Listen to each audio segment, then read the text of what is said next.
안녕하세요. 코인우먼입니다. 오늘은 2023년 3월 11일 토요일입니다. 구독과 좋아요, 알림 설정 정중히 부탁드리며 오늘 영상 시작하겠습니다.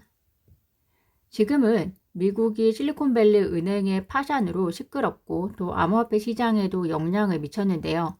실버게이트도 아니고 또 실리콘밸리 은행은 무엇이길래 암호화폐 시장의 가격에도 영향을 미칠까 궁금하실 것 같아서 간단히 말씀드리면요.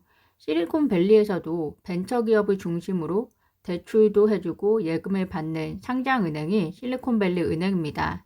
그래서 상장된 대부분의 스타트업이 실리콘밸리 은행과 거래를 하는데요.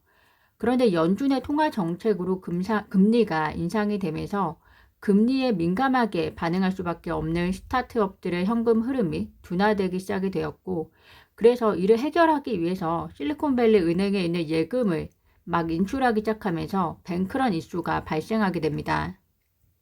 이 때문에 실리콘밸리 은행은 고객들의 예금을 인출해줘야 하니까 방법이 자산을 매각하거나 혹은 신주를 발행해서 현금을 만들어야 하는데요. 자산 매각의 경우에는 실리콘밸리의 포트폴리오의 절반은 미국채입니다. 그렇지만 안타깝게도 금리 인상으로 인해서 미국채 가치는 떨어진 것 잘 아실 겁니다. 그래도 급하니까 결국 자산 매각을 헐값에 하게 되었고요. 신주에 대해서는 투자자를 찾지 못해서 결국 파산 신청이 진행된 것으로 보시면 될 것 같습니다. 이리저리 해도 충분히 메꿀 방법이 안 되니까 결국 파산 신청했다고 보시면 될 것 같습니다. 최대한 간단하게 설명드리기는 했는데요. 우리나라도 실리콘밸리 은행의 모델을 국내에 도입하겠다고 열심히 검토한 적이 있는데요. 해당 이슈를 통해서 어떤 리스크가 있는지에 대해서도 충분히 대비하면서 펼쳐야 할 것 같습니다. 결국 실리콘밸리 은행의 파산은 연준의 통화 정책이 규모가 크지 않은 은행에 대해서는 금리 인상에 대한 이득보다 인출로 인한 우려가 더 커져서 파산으로 이어진 결과인데요. 이러한 결과로 연준의 통화 정책의 근본적인 변화 정도는 아닐지라도 3월에 50bp에 대한 예측이 강하게 나오는 상황에서 25bp 금리 인상 가능성이 더 높아지는 것 아니냐라는 기대도 나오고 있고요. 앞으로 연준의 통화 정책, 금리 인상이 은행들의 대차 대조표도 고려해서 진행되어야 하는 것이 아닌가라는 의견도 있습니다. 또 한편으로는 큰 은행들은 안정적인 준비금 보유로 리스크에 쉽게 노출되지 않을 것이다 라는 의견도 있기 때문에 이번 실리콘밸리 은행 사태가 연준의 통화 정책 방향 변화나 혹은 대형 은행에 리스크를 유발하지는 않을 거다라는 의견도 있는 점 참고하시면 좋을 것 같습니다. 실리콘밸리 은행 파산으로 그럼 암호화폐는 어떤 리스크에 노출되었는지 보시면 일단 달러 연동 스테이블 코인 USDC 발행사 서클이 공식 트위터를 통해 밝힌 내용 보도록 하겠습니다. USDC 준비금 약 400억 달러 가운데 33억 달러가 실리콘밸리 은행에 보관되어 있다. 다른 실리콘밸리 은행 고객과 마찬가지로 서클은 규제 당국이 제공하는 지침을 따를 예정이다 라고 설명하고 있습니다. 암호화폐 발행사는 혹은 거래소는 준비금을 실리콘밸리에 보관하고 있었을 경우에 그 준비금에 대한 리스크에 대해서 우려가 높아지는 것이고요. 준비금에 대한 것은 결국 투자자의 투자금인 만큼 투자자에 대한 불안과 불확실성이 높아지기 때문에 시장에 영향을 미칠 수밖에 없고요. 이런 뱅크런 이슈가 생기면 결국에는 투자자들이 위축이 되고 거래의 유동성에도 위축을 불러일으키기 때문에 전반적인 투자 시장이 가라앉을 수밖에 없을 것 같습니다. 이 가운데 또 재미있는 소식은 대형 게임 업체 레이저 CEO가 트위터가 실리콘밸리 은행을 인수한 다음에 디지털 은행이 되는 것이 좋겠다라고 생각을 한다라고 얘기를 하자 일론 머스크 테슬라 CEO가 그 아이디어에 생각을 열어놓겠다고 답함으로써 또 많은 암호화폐 커뮤니티들에게 또 다른 기대감을 갖게 했다는 점인데요. 이번 실리콘밸리 은행 이슈 진행 상황들 차분히 잘 지켜봐 주시면 좋을 것 같습니다. 리플과 SEC 소송 결과 국내 전문가들은 어떻게 보고 있을까요? 오늘 나온 해당 기사를 공유 드리는데요. 전문가분들의 의견이신 만큼 일부 동의하는 부분도 있지만 또 저는 개인적으로 다르게 생각하는 부분도 많은 만큼 구독자분들께서도 스스로 생각하시면서 들어보시면 좋을 것 같습니다.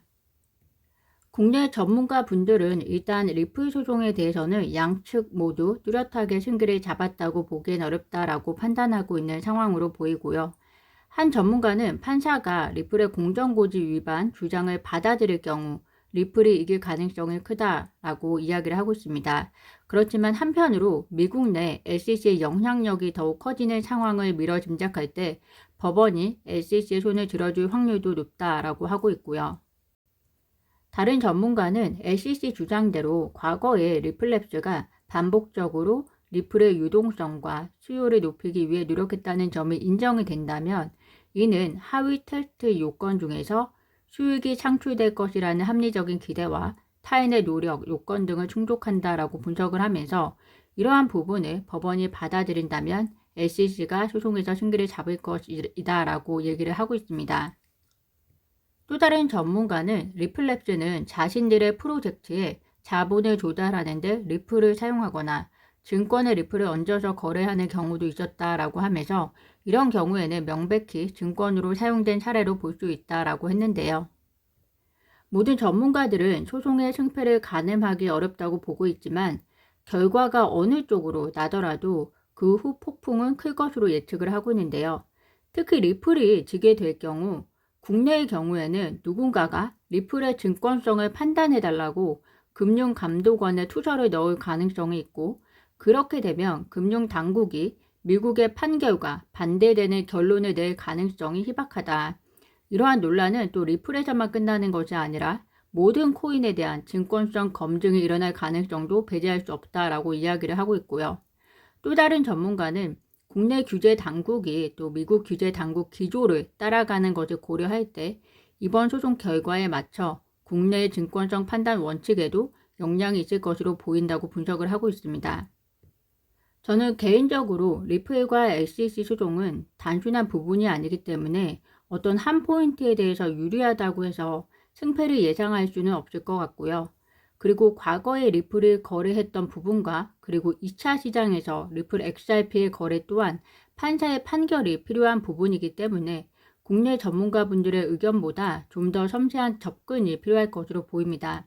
다만 국내 전문가분들이 말씀하신 것처럼 리플이 패소할 경우에 국내에 미치는 영향력은 다시 한번 생각해 봐야 할 부분으로 리플의 패소는 미국 규제를 많이 따르는 국내에서 어떤 결과를 가져오건 간에 결국 좋지 않은 레퍼런스가 될 것임은 분명할 것 같습니다.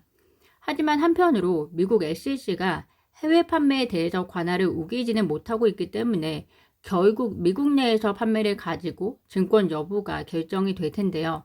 따라서 리플을 패소해서 국내의 누군가가 리플 XRP 증권 여부를 국내에서도 해석해 달라고 하면 미국 내에서 판매된 XRP에 대한 법적 논리를 그대로 가져다가 국내에서 참고하기는 또 어려운 점이 있지 않을까라는 생각이 듭니다.